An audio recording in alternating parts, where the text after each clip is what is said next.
او کو یو زنانه دومره حد پورې نافرمانه ده چې د نصیحت باوجود خاوند ته مخ هم واړولو بستریم ته جدا کړو دا بیا هم سمیږي نه، نو بیا شریعت حکم کوي وضربوهن، نو بیا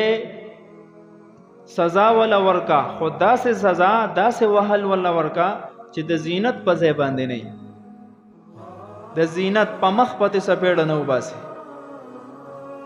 په کم ځای کې چې هغه زینت کوي ټول سنگار کوي په دغه ځای په غزار نه ورکي، دکه شان داسې غزار به هم نه ورکي چې اډو کې مات شي، زخم جوړ شي یا په داغونه جوړ شي. ورنه کو داسې حالاتو کې کو چرته اسلامی حکومت وی او قاضی مقرر وی او تا خزه داسې شان لواله چې اډو کې دی ولله مات کړ یا د په داغونه جوړ کړ یا د زخم ورکو، نو غابه قاضی صاحب ته ورشي رجوع به وکړي چې زه خپل خاوند داسې واله،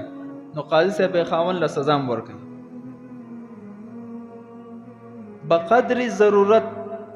علماء لیکلي دی چې مسواک در سره یا نور سيزونه پغې باندې یو غزار د سیوا. زمونږ د پښتنو چې کوم معاشره ده مسواک ته زمونږ توجه شته نه، مونږ په تور سنت هم نه رالو والو د پاره مونږ غړ غړ ډانګو تلاس کو پلاس چې سره ازي بس هغه امونږ مشرانو سره کونټه لاس کی بیا په کونټه وال کی، او زمونږ پښتانه خو جی بیا لتی او سکان او ګډ وډ زین نه ګوري، و د خدای بندا دا هم د چا بچی ده کنه، ته خو بدی نگرانی خو پتام څوک نگرانی کوي. وال خو حل نه دی، د مسئلې حل وال نه دی، بقدر ضرورت بطور تادیب چې ادب وته ته اوخه یو غزار نیم بس غیر مبرح، خود سے غزارونم نه چې په تکلیف کې مطلب ادا ده چې تخپل حالات تو ګورا چې خزستا پسونه حالاتو کې را کنټرول کې دي شي هغه شان اختیار وکړه. خو یو زنانه بیا داسې هم نشي کېدی، نو بیا به د خپل خاندان مشران روغواړي چې وای دا زنانه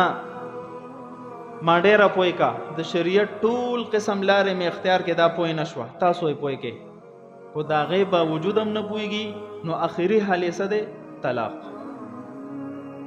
اوس دی دواړه د یو بل حق نشي ادا کولی، دی دواړه اوس زندگی نه تیری، نو د داسې ضرورت په بنیاد باندې طلاق شریعت مباح کړی دی چې اوس طلاق ورکا، اسې د یو بل حق د نه ادا کولو په وجه نورم ګناهګارۍ کې تباه کېږي. طلاق ورکا عدت په تیر کې د هغې نه پس د ښځې کم ځای خوښي هلته دې نکاح وکړي، د خاوند کم ځای خوښي هلته دې نکاح وکړي. نو دا یو څو آداب موږ ته شریعت ښودلی دي چې په دغه نسبت باندې به ښځې ته بیا نصیحت کې. بعضو فقهاو لیکلی دي